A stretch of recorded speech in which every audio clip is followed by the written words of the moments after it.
நீங்கள் இணைந்திருக்கிறீர்கள் அதிரை FM 90.4. நமது சமூகம் நமது நலன்.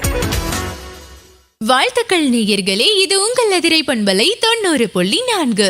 நமது சமூகம் நமது நலன். இந்த சிறப்பு தினத்துல உங்க கூட பேசிக்கிட்டு இருக்கேன் நான் உங்க RJ தன்ஸ்ரீ. சிறப்பு தினமா? இன்னைக்கு என்ன சிறப்பு தினம்னு கேக்குறீங்களா?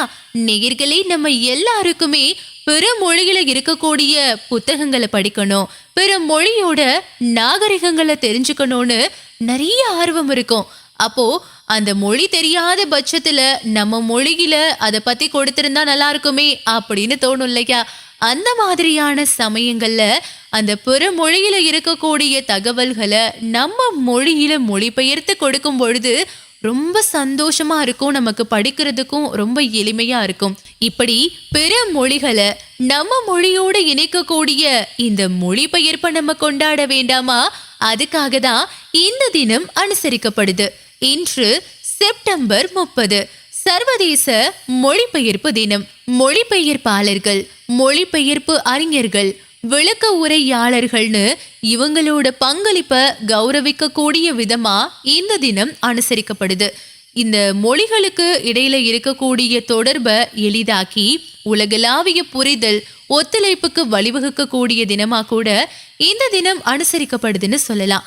1991 சர்வதேச மொழிபெயர்ப்பாளர்கள் மன்றம் இந்த உலக மொழிபெயர்ப்பு தினத்தை ஏற்படுத்தினாங்க. இது மொழிபெயர்ப்பாளர்களோட தலைமை பரிசுத்தர் சந்து ஜெரோம் அவர்களுடைய நினைவா கடைபிடிக்கப்படக்கூடிய ஒரு தினம் அப்படின்னு சொல்லலாம். அதாவது 4ஆம் நூற்றாண்டுல ஜெரோம் அவர்கள் ஒரு வழிபாட்டு நூலை லத்தீன் மொழிக்கு மொழிபெயர்த்திருக்காங்க. இது மூலமா இது உருவானது அப்படின்னு கூட சொல்லலாம். அறிவு கருத்துக்களை பரப்பக்கூடிய ஒரு விதமா மொழிபெயர்ப்போட முக்கியத்துவம் எடுத்து காட்டப்படுது. இந்த மொழிபெயர்ப்போட தாக்கம் எந்த அளவுக்கு இருக்கு அப்படின்னு கேட்டீங்கன்னா, ஒரு உலகளாவிய தொடர்பு, ஒத்துழைப்புக்கு எல்லாம் வழிவகுக்க கூடியதா இருக்கு. கலாச்சார பரிமாற்றம், புரிதலை உருவாக்குது. சர்வதேச வணிக வர்த்தகத்தை ஆதரிக்க கூடியதா இருக்கு.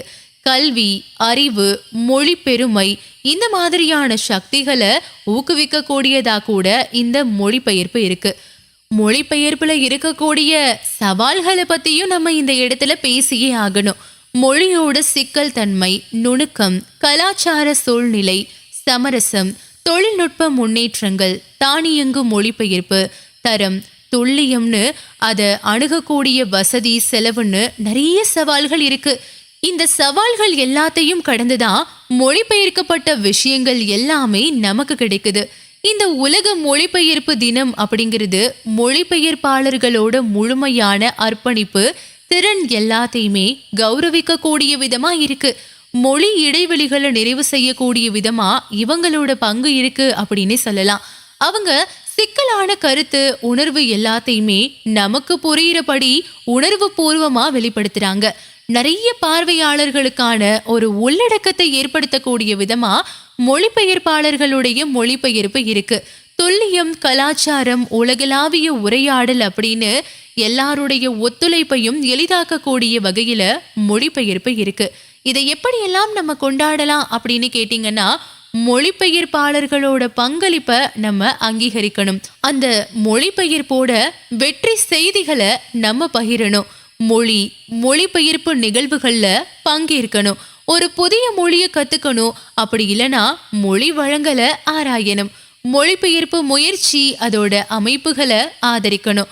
இந்த உலக மொழிபெயர்ப்பு தினமானது உலகமெங்கும் இருக்கக்கூடிய மக்களோட கலாச்சாரத்தை இணைக்கிறதுக்கான ஒரு பாலமா இருக்கு அப்படின்னு சொல்லலாம்.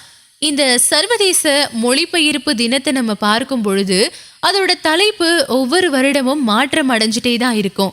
ஆனா அதோட மைய செய்தி அப்படிங்கிறது மாறவே மாறாது. மொழிபெயர்ப்போட சக்தியை நம்ம சாத்தியமாக்கணும் அப்படிங்கிறது தான் இதோட மைய செய்தியா இருக்கு. மொழியினும் துணையே முதன்மை தொடர்பு, விழிகளை கடந்து விரையும் இணைப்பு, இரவிலும் மனதில் இணைந்தே இயங்கும் பரவிடும் மொழியின் புலமை வியக்கும். நேயர்களே, இந்த ஒரு தகவல் உங்க எல்லாருக்குமே பயனுள்ளதா இருந்திருக்கும்னு நினைக்கிறேன். இந்த உலக மொழிபெயர்ப்பு தினம் பத்தின தகவல் உங்களுக்கு பயனுள்ளதா இருந்ததுன்னா உங்களுடைய கருத்துக்களை நீங்க இங்க கூட தாராளமா பகிர்ந்துக்கலாம். இதே மாதிரி இன்னும் ஒரு தகவலோட உங்களை மறுபடியும் சந்திக்கிறேன். இதுவரைக்கும் உங்க கூட பேசிக்கிட்டு இருந்தேன் நான் உங்க ஆர்ஜே தன்ஸ்ரீ. இது உங்கள் எதிரை பண்பலை 90.4. நமது சமூகம் நமது நலன். நீங்கள் இணைந்திருக்கிறீர்கள் அதிரை FM 90.4. நமது சமூகம் நமது நலன்.